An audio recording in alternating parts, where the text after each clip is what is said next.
역대하 34장 14절부터 마지막 절 33절까지 교독하겠습니다. 무리가 여호와의 전에 헌금한 돈을 꺼낼 때 제사장 hil기야가 모세가 전한 여호와의 율법책을 발견하고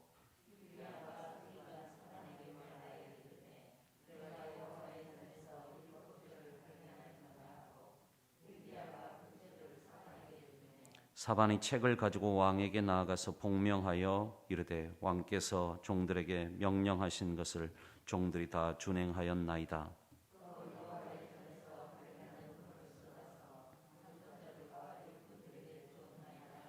서기관 사반이 또 왕에게 아뢰어 이르되 제사장 hil기야가 내게 책을 주더이다 하고 사반이 왕 앞에서 그것을 읽음에 왕이 hil기야와 사반의 아들 아히감과 미가의 아들 압돈과 서기관 사반과 왕의 시종 아사야에게 명령하여 이르되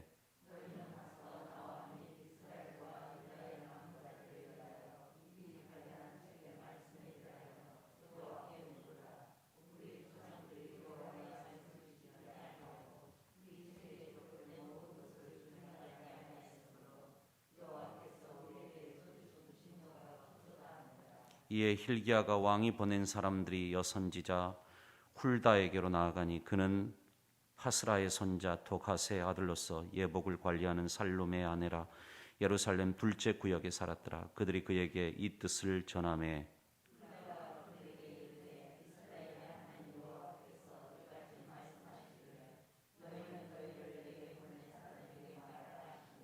여호와께서 이같이 말씀하시기를 내가 이곳과 그 주민에게 재앙을 내리되 곧 유다 왕 앞에서 읽은 책에 기록된 모든 저주대로 하리니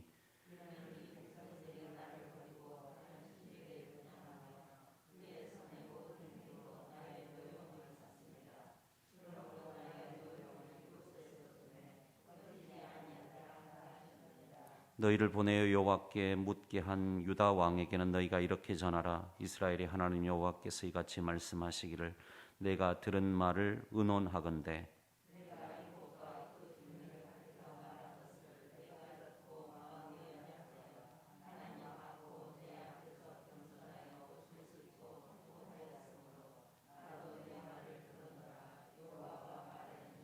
그러므로 내가 내게 너의 조상들에게 돌아가서 평안히 묘실로 들어가게 하리니 내가 이곳과 그 주민에게 내리는 모든 재앙을 내가 눈으로 보지 못하리라 하셨느니라. 이에 사신들이 왕에게 복명하니라.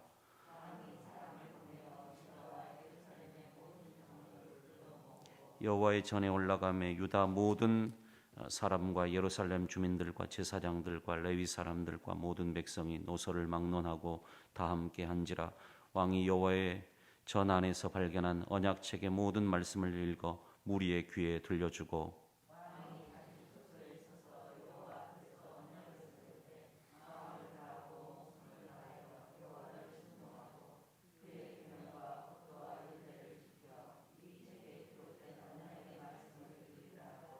예루살렘과 베냐민에 있는 자들이 다 여기에 참여하게 하며 예루살렘 주민이 하나님 곧 그의 조상들의 하나님의 언약을 따르니라. 이와 같이 요시아가 이스라엘 자손에게 속한 모든 땅에서 가증한 것들을 다 제거하여 버리고 이스라엘의 모든 사람으로 그들의 하나님 여호와를 섬기게 하였으므로 요시아가 사는 날에 백성이 그들의 조상들의 하나님 여호와께 복종하고 떠나지 아니하였더라. 아멘. 성전을 보수하다가 율법책을 발견하게 됩니다. 여러분, 왜 율법책을 그때 발견을 했을까요? 아마도 이방인의 침입이라든가 아니면 유다 왕 가운데 우상 숭배를 했던 그런 왕들에 의해서 어떻게 보면 가장 소중하게 다뤄져야 될 율법책이 성전 어느 한쪽 귀퉁이에 그냥 그렇게 버려진 채로 있다가 지금 이렇게 발견된 것이죠. 대제사장 hil기야가 이것을 발견해서 서기관 사반에게 이걸 전달해주고 서기관 사반은 요시야 왕 앞에서 그 율법책을 낭독하게 됩니다. 여러분은 어떠신가요? 성전을 보수하다가 율법책을 발견했다. 그게 우연에 속한 것일까요? 물론 우연이라고도 볼 수 있지만 우리는 세상에 있는 모든 것들이 우리의 삶에서 일어나는 모든 것들이 결코 우연이 아니라고 하는 것을 그렇게 알잖아요. 그래서 저도 성전을 보수하다가 율법책을 발견한 것이 우연이 아니라고 생각해요. 여기에 하나님의 어떤 섭리와 일하심이 있다고 생각합니다. 요시야가 사실은 하나님께 가까이 가려고 그동안 애를 많이 썼잖아요.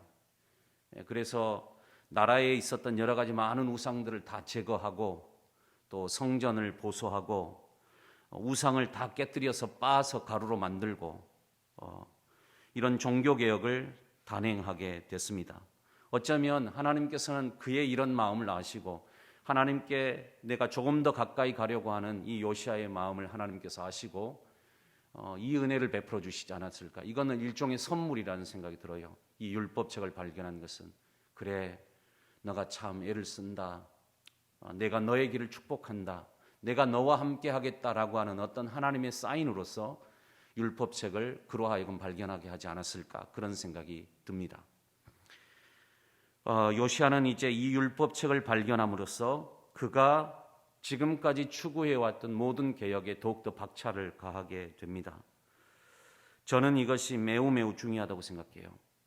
우리가 이 본문을 읽으면서 그동안에는 이 개혁의 주체가 누구였는가 하면 요시야였어요. 요시야라고는 왕이 계속해서 이 개혁을 계속해서 이끌어갔는데 이제 성전에서 율법책을 발견한 다음에는 이 개혁의 주체적인 역할을 누가 하느냐, 무엇이 하느냐, 이 율법책이 하게 됩니다. 말씀이 가르치는 대로 언약을 갱신하고 우리가 내일 보겠지만 유월절을 준수하고 이런 일들을 계속해서 하게 돼요. 말씀의 회복으로 개혁은 시작되는 것 같습니다. 말씀 없이 하는 모든 것들은 사실은 공허하게 될 것입니다. 사람이 주도하는 개혁이 아니라 오늘 말씀처럼 말씀이 변화를 주도해 가야 되는 것이죠. 저는 우리 광천교회가 그런 교회가 되었으면 좋겠습니다. 사람이 변화를 주도하는 그런 교회가 아니라 하나님의 말씀이 주도해 가는 그런 교회가 되었으면 참으로 좋겠습니다. 오늘 말씀에 보면 말씀이 낭독될 때 요시야가 옷을 찢었다 그렇게 말씀하고 있죠. 19절에 보면 옷을 찢는 행위는 성경에 보면 어떤 그 사람의 분노라든가 두려움이라든가 후회라든가 또 이런 것들을 표현하는 슬픔을 표현하는 그런 행위입니다. 나라가 어떤 큰 국가적인 재난 앞에 닥쳤을 때 그런 국가의 어려움이 있었을 때 사람들은 자기 옷을 찢고 하나님 앞에 그렇게 기도했던 모습을 우리는 보게 됩니다. 지금 요시야가 이런 행동을 하는 이유는 자기 옷을 찢으면서 지금 이런 행동을 보이는 이유는 그가 하나님 앞에 겸비하고 겸손해져서 회개해야 할 때임을 인식하고 있는 것이죠. 그래서 27절을 보겠습니다. 이 율법책을 발견한 다음에 여선지자 훌다에게 사람들을 보내서 그로 하여금 하나님의 말씀을 받게 하는데 그 여선지자 훌다가 뭐라고 얘기했는가 하면 이 요시야 왕을 가리켜서 이렇게 말합니다. 27절에 내가 이곳과 그 주민을 가리켜 말한 것을 내가 듣고, 여기서 너라고 하는 것은 요시야 왕을 말합니다. 내가 듣고 마음이 연약하여 하나님 앞 곧 내 앞에서 겸손하여 옷을 찢고 통곡하였으므로 나도 내 말을 들었노라. 여호와가 말하였느니라. 지금 요시야의 상태가 어떻다는 거예요? 하나님 앞에서 겸손하여 옷을 찢고 통곡했다. 지금 요시야가 자기 옷을 찢으면서 했던 행동들은 내가 내 자신이 하나님 앞에 겸손하게 겸비해져서 내가 회개해야 될 때구나, 이 백성과 함께 회개해야 될 때구나 하는 것을 인식했기 때문에 이런 행동을 지금 보였다라고 하는 것이죠. 저는 우리가 지금 하나님 앞에서 해야 될 행동 또한 분명하다고 생각합니다. 하나님 앞에 겸손해져서 우리의 마음을 찢고 우리가 회개하는 일이에요.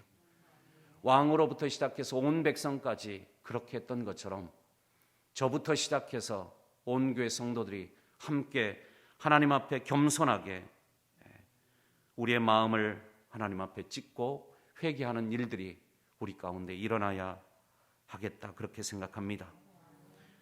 사실 우리가 회개할 때 누구 다른 사람 볼 필요는 없습니다. 누구 다른 사람을 생각할 필요도 없습니다. 너가 먼저 회개해라, 그런 말을 할 필요도 사실은 없습니다.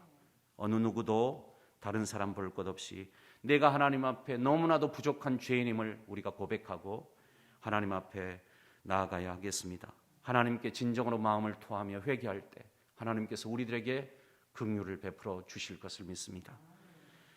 이들이 하나님 앞에 회개한 다음에 언약을 갱신합니다. 우리가 하나님의 말씀을 떠나 살았던 것들을 회개하고 이제 하나님과의 관계를 회복하고 우리가 말씀대로 순종하며 살 것을, 성경이 이 율법책이 우리들에게 말하고 있는 이 법도와 규례대로 우리가 살아갈 것을 그렇게 결단하게 되는 것이죠. 우리에게도 이런 결단이 있었으면 좋겠습니다. 제가 어제도 말씀드렸고 수요 기도회 때도 말씀을 드렸지만 우리에게 내년을 바라보면서 새로운 것들을 꿈꾸는 그런 마음들이 있어야 되겠죠. 변화되지 않는 것이 죄다라고 하는 어떤 신앙인의 글과 같이 우리가 내년에는 좀 더 새로운 모습으로 변화되도록 그렇게 해야 되겠습니다. 오늘 우리에게 요시아를 비롯한 이 백성들의 결단이 우리들에게도 있어야 하겠습니다.